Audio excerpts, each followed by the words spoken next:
El libro del profeta Isaías.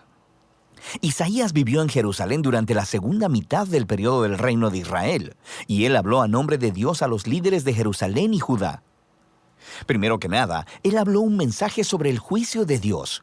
Les advirtió a los líderes corruptos de Israel que su rebelión contra el pacto de Dios tendría un alto costo, que Dios usaría los grandes imperios, el de Asiria y después el de Babilonia, para traer su juicio sobre Jerusalén si persistían en la idolatría y la opresión al pobre. Pero ese anuncio estaba combinado con un mensaje de esperanza. Isaías creía profundamente que Dios cumpliría un día todas sus promesas del pacto, que Dios enviaría a un rey del linaje de David para establecer el reino de Dios. Recuerda 2 de Samuel 7. Que él guiaría a Israel a la obediencia a todas las leyes del pacto que se hicieron en el monte Sinaí. Recuerda Éxodo capítulo 19. Y todo esto sería para que la bendición y la salvación de Dios fluyeran hacia todas las naciones, como Dios le prometió a Abraham en Génesis capítulo 12. Y esta es la esperanza que movió a Isaías a levantar la voz contra la corrupción y la idolatría de Israel en su tiempo. Ahora, el libro tiene un diseño literario bastante complejo, pero hay una manera sencilla de ver cómo encaja todo junto. Los capítulos del 1 al 39 contienen 3 grandes secciones que desarrollan la advertencia de juicio de Isaías a Israel. Y todo culmina en un evento señalado al final del capítulo 39, la caída de Jerusalén y el exilio del pueblo en Babilonia. Pero en los capítulos del 1 al 39 también hay un mensaje de esperanza, de que después del exilio, todas las promesas del pacto de Dios se cumplirían. Y en los capítulos del 40 al 66 retoman esa promesa de esperanza y la desarrollan más. En este video solo nos enfocaremos en los capítulos 1 al 39. La primera sección principal se enfoca en la visión de juicio y de esperanza de Isaías para Jerusalén. Y comienza conforme Isaías acusa a los líderes de la ciudad de rebeldía contra el pacto, idolatría e injusticia. Y Dios dice que Él juzgará a la ciudad enviando a las naciones a conquistar a Israel. Isaías dice que esto será como un fuego purificador que acabará con todo lo que es indigno en Israel para crear una nueva Jerusalén que esté poblada por un remanente que se ha arrepentido y regresado a Dios. E Isaías dice que entonces será cuando el reino de Dios vendrá y todas las naciones vendrán al templo en Jerusalén y aprenderán de la justicia de Dios, produciendo un tiempo de paz universal y armonía. Ahora, esta narrativa básica del juicio sobre la vieja Jerusalén, purificándola en una nueva Jerusalén, será repetida una y otra vez a lo largo del libro, siendo cada vez más detallada. Entonces, en el centro de esta sección tenemos la gran visión de Isaías. Dios sentado en su trono en el templo, y Él está rodeado por estas criaturas celestiales que están exclamando que Dios es santo, santo, santo. E Isaías de repente se da cuenta de lo corruptos que son él y su pueblo, Israel. Y él está convencido de que va a ser destruido por la santidad de Dios, pero no es así. La santidad de Dios en la forma de un carbón encendido viene y lo quema, pero no para destruirlo, más bien lo purifica de su pecado. Y conforme Isaías medita en esta extraña experiencia, Dios lo envía a realizar una tarea muy difícil. Él debe seguir anunciando el juicio venidero. Pero debido a que Israel ha llegado al punto sin retorno, sus advertencias tendrán un efecto paradójico y endurecerán al pueblo. Pero Isaías debe confiar en el plan de Dios. Israel va a ser cortado como un árbol y abandonado como un tronco en el campo. Y ese tronco será quemado y calcinado. Pero después de toda esa quemazón, Dios dice que ese tocón ardiente es una semilla santa que sobrevivirá para el futuro. Es una pequeña señal de esperanza. Pero, ¿quién o qué es esa semilla santa? El resto de la sección ofrece una respuesta. Isaías confronta a Acaz, un descendiente de David y rey de Jerusalén, y anuncia su caída. Dios dice que es el gran imperio de Asiria quien primero derribará a Jerusalén y devastará la tierra, pero hay esperanza. Por la promesa de Dios a David, después de esta destrucción, Él enviará un nuevo rey llamado Emanuel, que significa Dios con nosotros. Y el reino de Emanuel liberará al pueblo de Dios de los imperios violentos y opresores.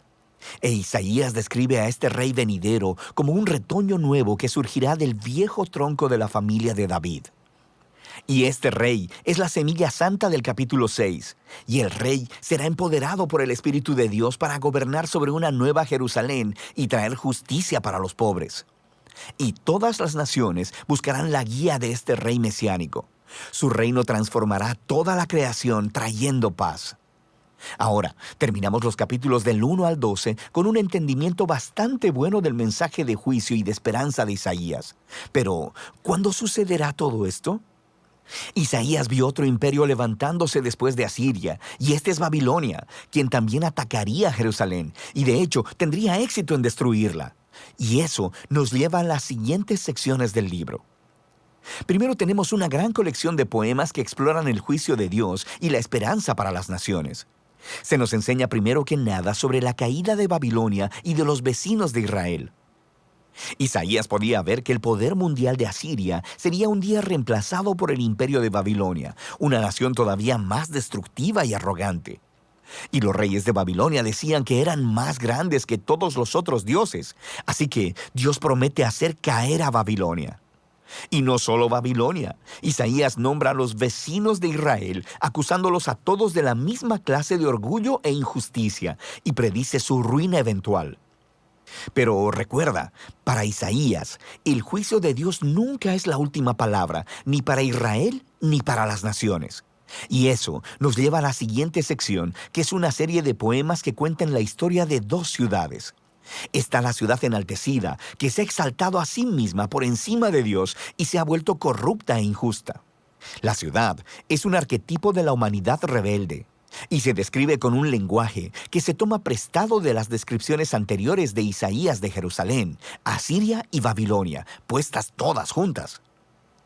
Esta ciudad está destinada a la ruina y un día será reemplazada por la nueva Jerusalén, donde Dios reina como rey sobre una humanidad redimida, proveniente de todas las naciones, y no hay más muerte o sufrimiento.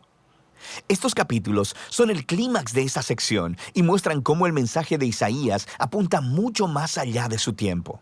Era un mensaje para todos los que están esperando que Dios traiga justicia sobre los reinos violentos y opresores, y que traiga su reino de justicia, paz y amor sanador. La siguiente sección regresa el enfoque al ascenso y al descenso de Jerusalén.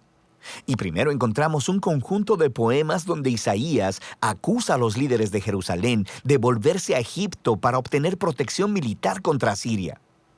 Él sabe que ese tiro le saldrá por la culata, e Isaías dice que solo confiar en Dios y el arrepentimiento puede salvarlos ahora, lo que se ilustra con la historia del ascenso de Ezequías, rey de Jerusalén. Justo como predijo Isaías, los ejércitos asirios vienen e intentan atacar la ciudad. Así que Ezequías se humilla delante de Dios y ora por liberación divina, y la ciudad es salvada milagrosamente de un día para otro. Pero el ascenso de Ezequías es seguido inmediatamente por su caída. Él recibe a una delegación de Babilonia e intenta impresionarlos al mostrarles los tesoros, el templo y los palacios de Jerusalén. Es claramente un esfuerzo para hacer otra alianza política para recibir protección. Isaías se entera y confronta a Ezequías por su necedad. Él predice que este aliado un día lo traicionará y regresará como enemigo para conquistar Jerusalén. Y sabemos por Segunda de Reyes, capítulo 24 y 25, que Isaías tenía razón. Más de 100 años después, Babilonia traicionaría a Jerusalén, vendría y destruiría la ciudad, su templo, y llevaría a los israelitas en exilio a Babilonia. Y así, todas las advertencias de juicio divino de Isaías en los capítulos del 1 al 39 llevan hasta este momento. Se demuestra que él es un verdadero profeta porque todo sucedió como él dijo. Pero recuerda que el propósito del juicio de Dios era purificar Jerusalén y traer la semilla santa y el reino mesiánico sobre todas las naciones. Y esa es la esperanza que se explora en la siguiente parte del libro. Pero por ahora, de eso tratan los capítulos 1 al 39 de Isaías.